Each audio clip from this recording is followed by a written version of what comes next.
You're listening to the Mythcreant podcast with your hosts, Oren, Chris Winkle, and Bunny.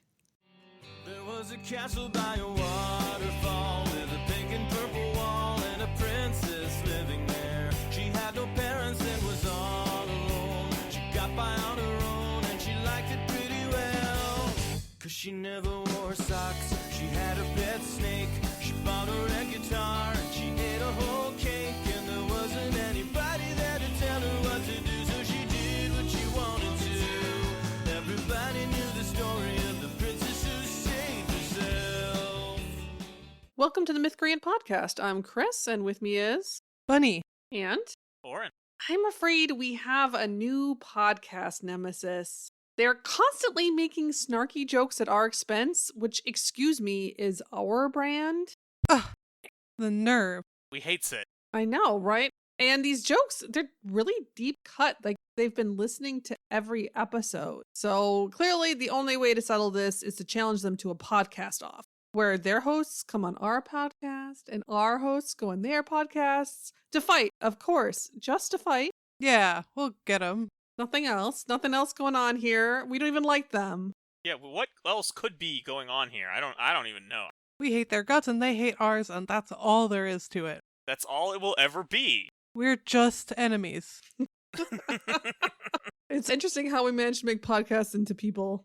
Look, don't want to make a romance joke about the actual hosts of this podcast, so that's what we're left with. This is what we resort to. So yeah, we're talking about enemies to lovers. We have had, by this point, multiple meta podcast romances in the setups of our episodes, I believe. It happens every time we cover romance. It's just something that needs to happen, okay? That's just a ritual we have to perform now. Otherwise, the machine spirit will be angry. Yes, It's true. it's true. Podcast, yeah, we'll take her revenge. We not offer her proper tribute. Okay, so enemies to lovers. So first, what are enemies? From what I can tell, it's when a man treats a woman like shit for 200 pages and she occasionally doesn't like it. That's been my experience with enemies to lovers books. That's pretty mean of her. She should apologize. Yeah, she kind of went too far, I think. We can all agree, right? Yeah. I found out recently there's a subgenre called bully romance that maybe that's what these books should be filed under. But then I looked up more of it, and apparently that subgenre generally involves a big groveling scene where the guy admits he was wrong and begs forgiveness, which, whether you like that or not, is more than some of these supposed enemies to lovers books have. So it's no, they can't be bully romances. They don't meet that bar. They're too far down. Yeah, so Oren is thinking about Shield of Sparrows, which I read the beginning to do a critique post that is now out. And then Oren was like, but I have to read it. The title is so good. And I'm like, Oren, this is not a good book. He's like, no, but the title, it calls to me. And the title is not even that good. I like that title. I'm sad that that's the book that it exists is the one that got that title. So he got it in audio, and since he had it, I was like, all right, I guess I'm listening to it too. So we both listened to the entire book. Trapped into listening to Shield of Sparrows. And yeah, it's advertised as enemies to lovers, but no, he's just the biggest jerk. Then suddenly his personality changes partway through. And then he just kind of stops, and then we just completely forget about it. So there's no amends at all of any kind. So This is the one where she pretends like she's gonna jump off a cliff at the beginning. yeah, mm-hmm. Well, no, she's not pretending she's going to jump off a cliff. She is going to, but Yeah, the book is pretending that it's a possible suicide, is what the book is pretending, but it's actually just her jumping into the water, which is the thing she does regularly. So, that's fun, I guess. right. Standing dramatically on a cliff. So she's like, what will happen? Will I fly or will I fall? And it's like, you've done this before. Do you think something is different is going to happen than last time? I stand over the lap pool, goggles in hand. What if I jumped? But this book is advertised as enemies to lovers. And okay, if I'm being fair, there are a lot of blurry things. I mean, it's pretty common in romance for the lovebirds to hate each other at first. And knowing when it goes far enough that you call it, enemies to lovers can be kind of hard. I've been in that situation before. But at the same time, this is just clearly not it, because it's not going both ways. He is mean to her for literally no reason. I suppose this is kind of spoilers for chapter 3, but it's so obvious. I'm not really worried about it. But basically in the beginning, the idea is that her sister is in this elaborate arranged marriage to become the crown princess of another nation. And of course, we quickly swap that so that it's her instead. Yeah, for reasons. And the love interest, who's called the Guardian, he eventually gets a name, but not for a very long time, basically chose her and decided that we should play switcheroo. And she clearly doesn't like it. So then after he basically forces her to get in this arranged marriage, not just asking her dad, but like pressuring her dad into it, then he's just really mean and resentful, as though like this is her fault. That just happens, and she hardly ever fights back, and he just comes and is just makes a point of like following her around just to insult her some more. Oh my gosh. So yeah, it's pretty unsatisfying. Yeah, and I mean, I have read a few other books. There is supposed to be a conflict between the lovebirds, and it is not equivalent. This is, I think, the most extreme I've ever seen it, where it's like, yeah, that's weird. It's really weird how awful he is, and then he just suddenly stops, and we never talk about it again. I am happy to say that's a bit of an outlier. Yeah, they should have an equal number of dislike and an equal ability to get under each other's skin, I guess. They should probably be like on the same level, for instance, so that if it was a boss and an employee, that would be a weird dynamic. They should be able to punch evenly at each other rather than up and down. Yeah, I mean, this goes back to what we were saying when we were covering banter, right? About how do you make the banter not... I mean, you do want... If you want them to be enemies, right, you may want them to be mean at some level. At the same time, there's some ways that you can do that it seems fair, and some ways where it just seems gross. Having them both doing it and being on the same level with each other is just an important part of that. Otherwise, you've got more bully dynamic, right? And I'm not into that. I understand other people are into that, but having him grovel afterwards seems like the least you could do if you're doing a bully romance. But yeah, it also just like, what are the taunts about? Like, one of the things that makes this so gross and makes him so unlikable, this Guardian guy, is the fact that he makes frequent sexual remarks about her that feel inappropriate. You know, she had a fiance, right? That they broke off that engagement to force her. And then he decides it's a great time to be like, are you spreading your legs for this other guy? And it's like, it's like, he was her fiance?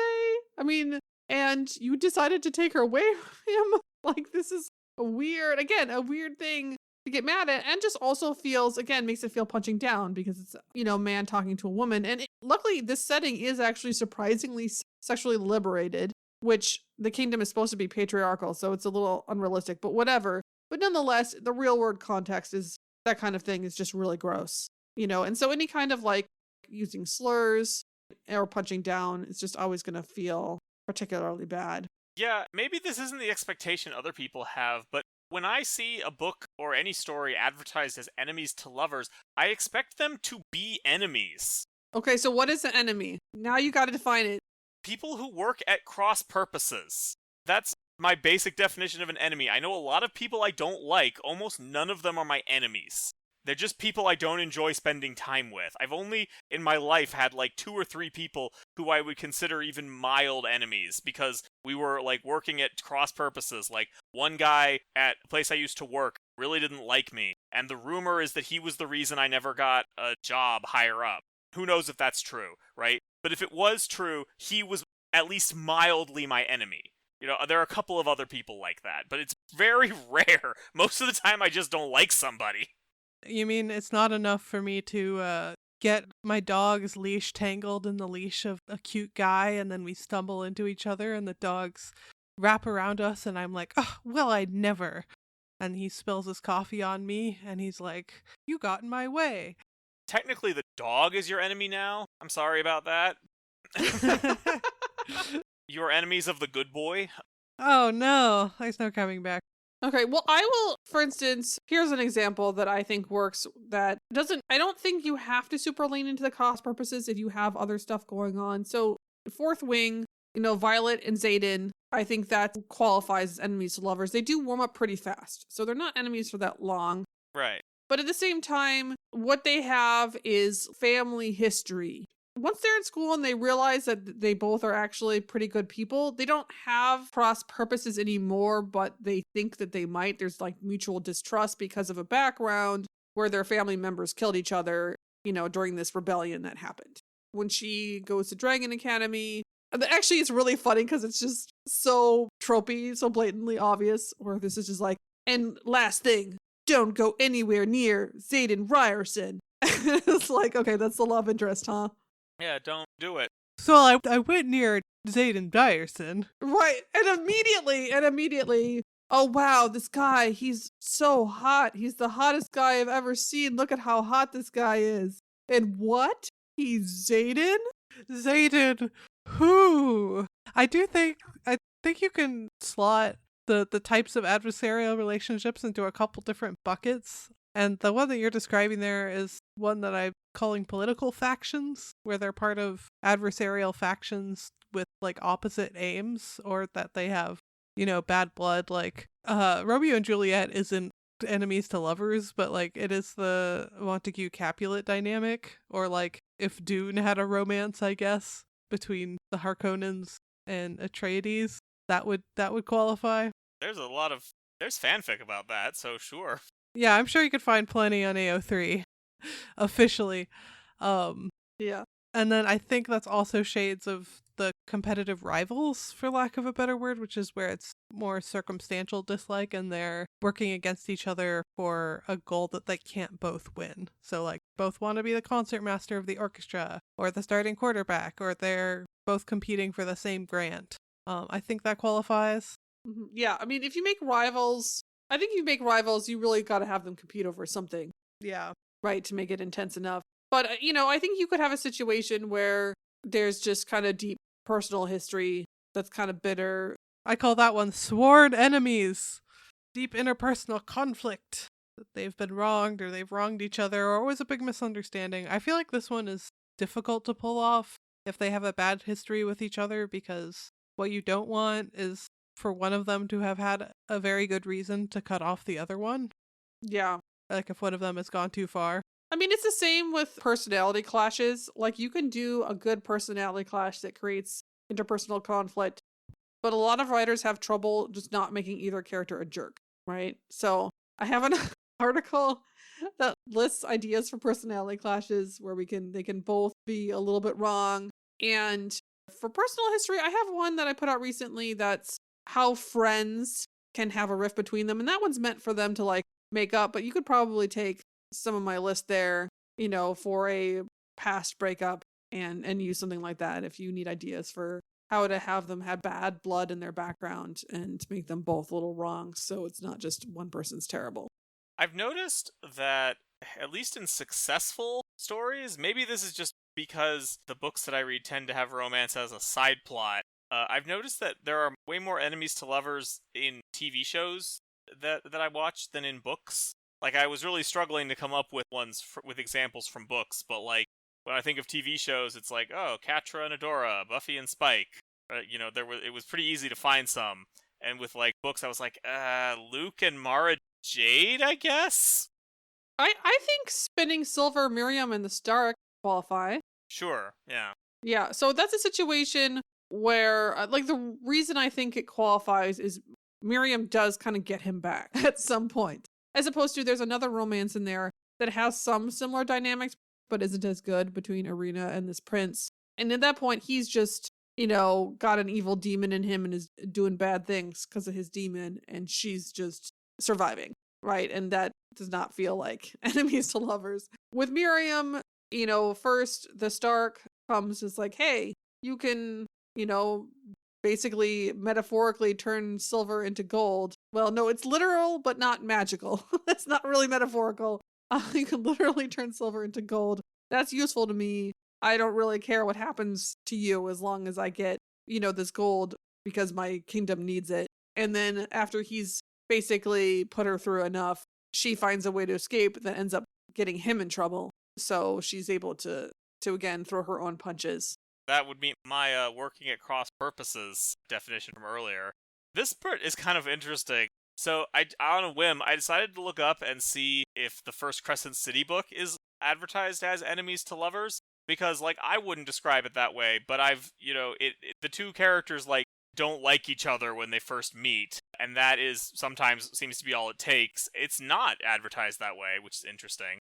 Although it is advertised as fae, which is like, that seems like false advertising to me. There are some fae in there, but none of them are the romance interest. Oh, isn't that in that setting? Isn't like everybody fae, everybody magical?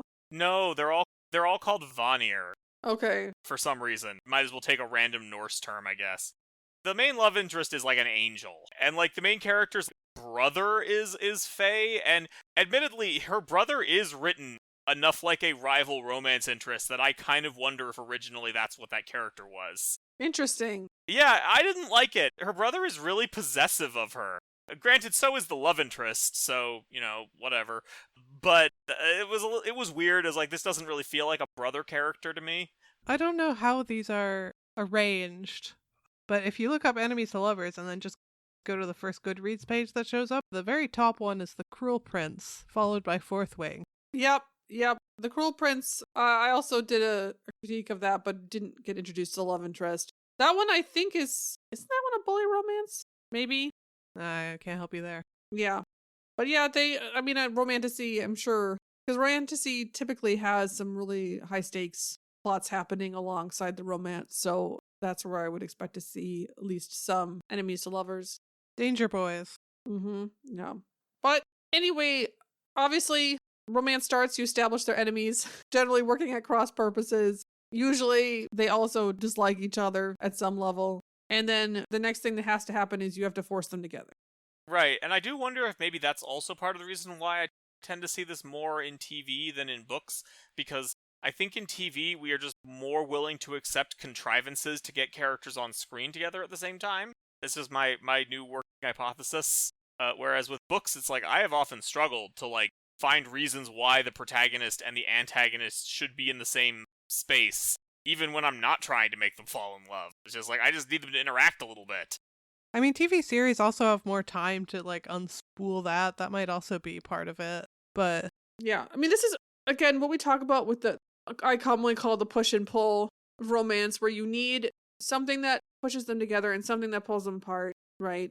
And in a lot of romances, they are already into each other, and it's tough to figure out reasons why they can't get together yet. But if we start with enemies, then the first thing you need is something that actually forces them together. And that's something that usually just has to be at the center of the story, has to be important to the plot. Yeah.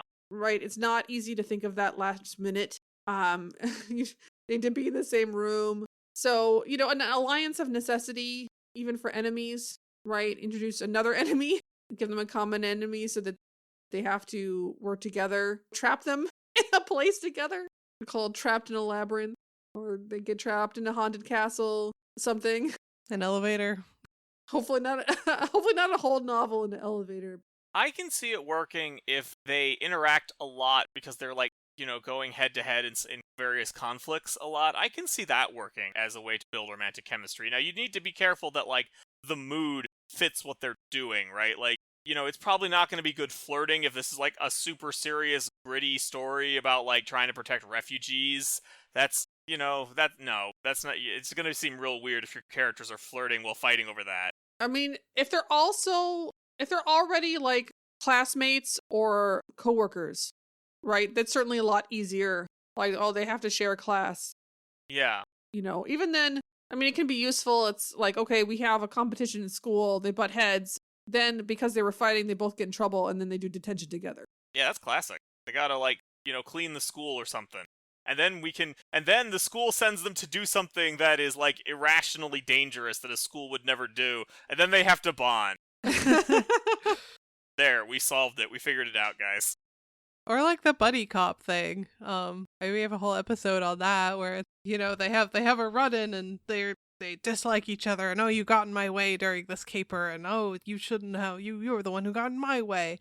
And then the boss is like, summons one of them into the office and is like, I've got a new job for you, and you will be working with yeah, that person you butted head with. Uh-oh. Yep, an authority figure who can... And they're like, fine, we'll work together, but just this once. authority figure who can put them on the same team of some kind is helpful. Yeah, I do think they need to have face-to-face time when they're doing something other than like hitting swords together, just because then they can, see each other in a different context. But I do like flirting while they're hitting swords together. That is fun. Yeah, I mean, why do enemies to lovers if they're not going to flirt while they're fighting with each other? Yeah, I mean, first one, then the other, right? I mean, you could probably have a situation where they're in competition or fighting and it goes too far and they're actually sorry and then they talk to each other. That would be a little bit trickier to finagle, but you don't have something. But I do think that something that forces a little bit more conversation besides them just opposing each other is helpful anyway. Yeah, I do think it should still be, I don't know, there should still be some challenge and obstacle to them getting together, because it's possible to go too far in the other direction, and that was my main beef with This Is How You Lose the Time War. I think it's How You Lose the Time War, right? That's the title? Yeah. Yep. Because, like, technically, we have two characters on opposite sides of a fight, but, like, the fight doesn't matter to either of them. Like, they have no attachment to their cause. I mean, that book is honestly, it doesn't really have any tension. It's just one long love letter. It's just poetry. Yeah, it's an interesting work, but the plot doesn't really function particularly well because you don't really understand what's happening at all. Like you can't anticipate what they can't do. It's just everything is made up as the characters go along and things just kind of happen, but it doesn't have what it needs to create an actual tension or a sense of obstacles, but it's very pretty. So yeah, that one is kind of an odd case. But certainly if you do something like, okay, their factions decide to make up within a marriage alliance, and what do you know? Now they are supposed to get married to each other. You're going to have to switch. Again, was why I think it's helpful to also have some kind of personal history or dislike or something where they butt heads without all of those external factors, so that they have that to get through. And also, I mean, it's not as much fun if they're like technically at cross purposes, but they're really nice about it. I mean, that's another that could be a fun dynamic, but that's not really what we're going for usually with enemies to lovers. That's the Aziraphale Crowley dynamic. Yeah, you usually want some kind of hostility, otherwise, like, what are we overcoming here? And then, of course, once they, are forced together, usually having them work surprisingly well together is a good way to start to get them to warm up to each other. Yeah, then you gotta remember your basic romance fundamentals, right? Like, they still gotta, be better together than they are apart. They gotta have things that draw them together, that sort of thing. Can't just be like, all right, well, now we're stuck together, and we used to fight, but now we kiss instead. They have to kiss, but in kind of an angry way. Yeah. That's how you know. That's exactly right. If one of them is the villain, you want to make sure that they haven't, like, crossed the moral event horizon. Like, that's why it would have been a bad idea for, like, Dukat and Kira from Deep Space Nine to be a couple. It's a little unclear if that was ever actually a serious idea, but, you hear various behind-the-scenes reports that was something they were considering. And thank God they didn't do that, right? That would have been... Yeah, that would have been bad. That would have been real bad. And the reason is that... Oops, all genocide.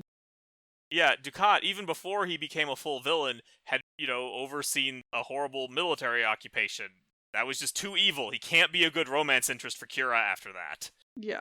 I also think the actress objected to that. I've seen different accounts of it. The most recent one I looked up, the writers talked about it and were like, yeah, that was never a serious idea. But, like, it had been suggested by someone at some point.